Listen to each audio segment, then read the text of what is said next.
In this video, I'm going to share with you how I built my Project 333 capsule wardrobe for fall or autumn, depending on where you live. I'm only 2 weeks in and I'm already beginning to notice that there are a few pieces that I probably won't wear during the next 3 months, just as I have other alternatives in my capsule already. It's my first time putting together a 3-month capsule, so of course it's not going to be perfect. In hindsight, I probably would have been better off leaving a few of these items out. However, I think what I'll probably do is just swap them out for something else that I feel that I'm missing, just to bulk up my capsule and have a few more pieces in there that I can play with.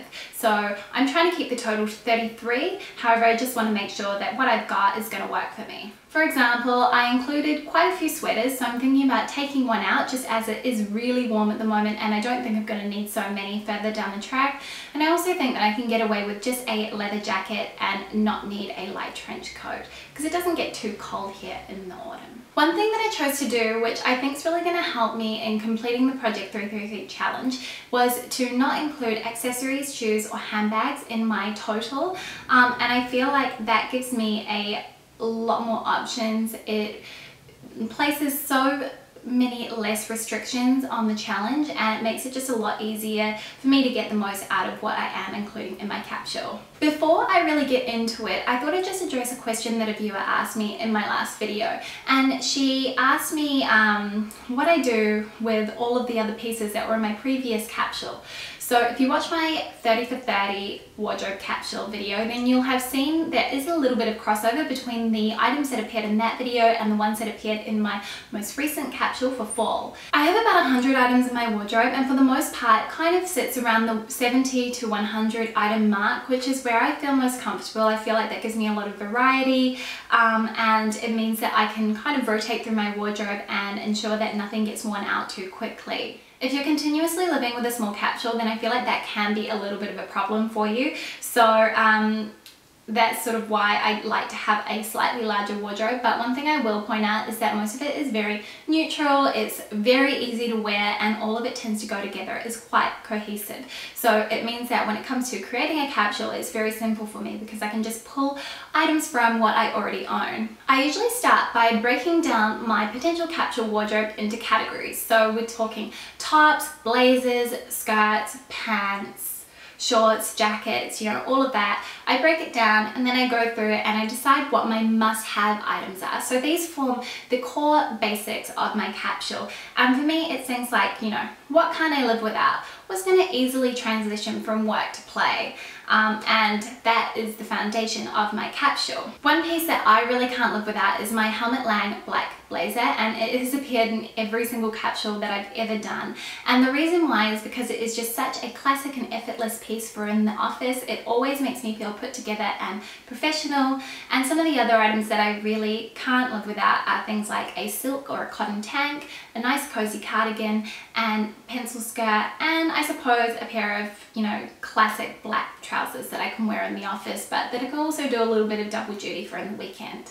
Next, I begin to build on from my core pieces. So my core pieces are the basics, you know, the ones that you need to have, and then everything else is a building block from there. So this is where I get to have a little bit of fun. I introduce maybe a little bit of color, maybe some interesting patterns or prints, and some interesting shapes and silhouettes. At this stage, it's also where I take into consideration what the weather is going to be like. From memory, fall in Sydney is pretty mild. I think last year it was between 15 degrees and 25 degrees Celsius, 15 being the lowest, and I think it was generally, you know, it would get up to 28 in March, so it's still very warm. You can still get away with wearing high-waisted shorts, denim, you know, all of that. So I really have had to accommodate for the range in temperature. So here I've added in a few sleeveless tops, a couple of cotton tanks, some casual skirts that I can wear for in the weekend that I might be able to get away with in the office if I pair them with a silk blouse and a blazer. I'll also add in things like a couple of jumpers, you know, another jacket that I can wear just to alternate, a cardigan, you know, a couple more skirts, all of those sorts of things that I think will get a lot of wear. I do a bit of a split because I work in a professional corporate office, and about 70% of the time I'd say I'm in the office, the other 30% of the time I'm at home, I'm relaxing, you know, and that's why such a smaller chunk of my capsule is made up of casual items.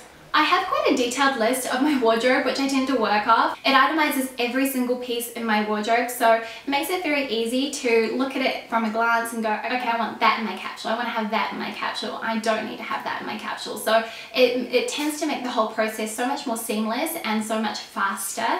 A friend of mine, Nina, she did a video on how to inventory your wardrobe. So I'll link that down for you below just in case you want to check it out, as it is quite a good place to start if you haven't done this already. But I suppose the main guideline is that you want to make sure that your capsule is cohesive. So do the colors work together? Do the silhouettes work together? Do the tops go with all of the pants and all of the skirts? Can you make a lot of combinations of outfits? So that for me is really the focus of my capsule, and that's what I really want to achieve.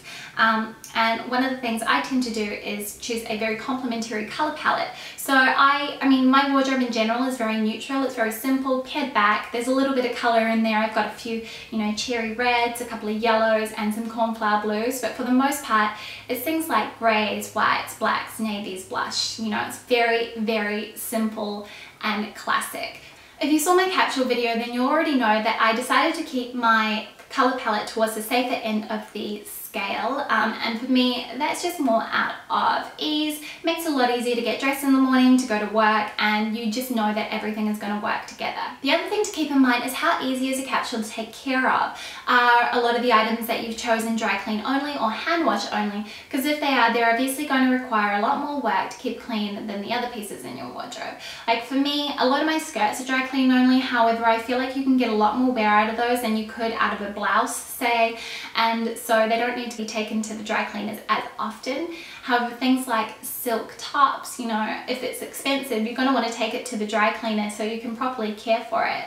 A lot of my silk pieces are from Everlane, and I actually just pop them in a delicates bag and put them in the washing machine on a cold cycle, and I find that this cares for them just fine. I haven't had any problems. I don't get any holes. The silk comes out just like it did as when I purchased it, so I really can't complain, and that does help to really keep the cost down of dry cleaning and just make it so much easier to care for my clothing. It's kind of at this point where I'll take a look at all the items that I've selected for my capsule and just make sure that it really works together. Do the colors work?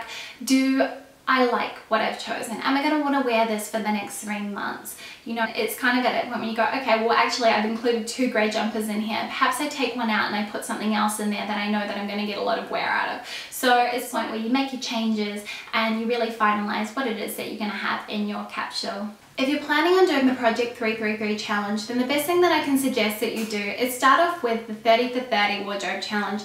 This will give you a lot of insight into building a capsule, and it's also a lot easier to tackle first time around. I did it 3 times and I found that it got progressively easier each time that I did it, so it kind of gave me a lot of experience and it really helped when it came to putting together my capsule for the next 3 months.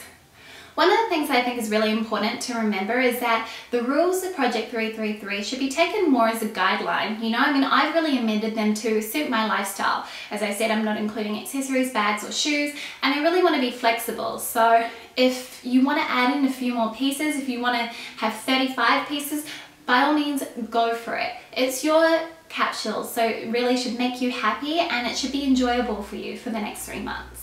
I hope that you found this video useful, and if you'd like to have a look at my autumn or fall capsule wardrobe, I will pop a link in the down bar below. Thank you so much for watching. I'll see you next time. Bye.